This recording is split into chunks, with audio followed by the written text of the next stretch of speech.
Shartnoma tez hal bo'ldi-a, boshliq?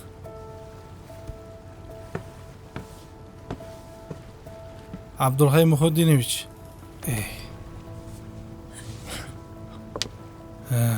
Abdulhay. 15 yil ichida birinchi marta rahmat aytmoqchiman.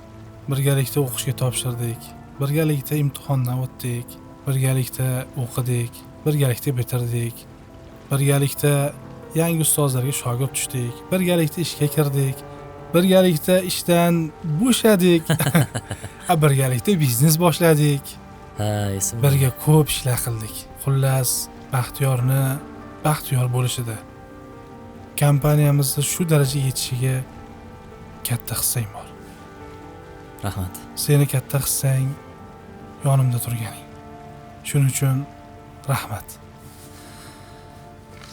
Bu esa kompaniyamiz nomidan mukofot.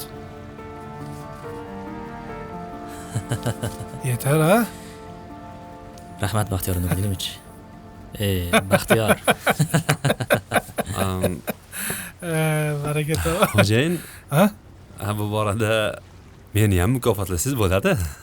Chunki bu yutuqlaringizda meni ham aniq hissam bor. Qanaqa hissangiz bor? O'zi ishga kelganingizga 1 oy bo'ldi-yu.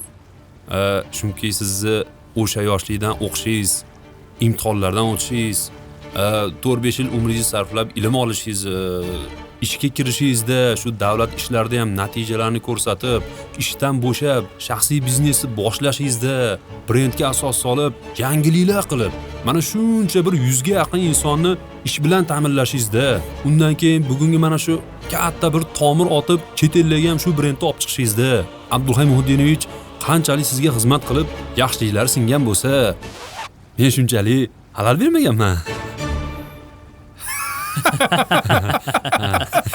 To'g'ri. Qoyil. To'g'ri, lekin haqiqat bu. Chunki hayotimizga qancha xalaqit berganlar bor, Ha, to'ppa-to'g'ri.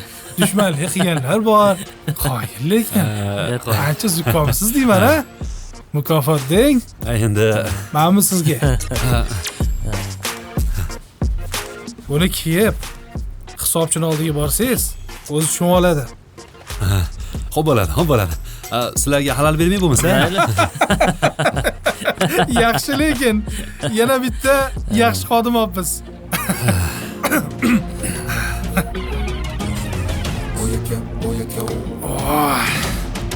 Haydang.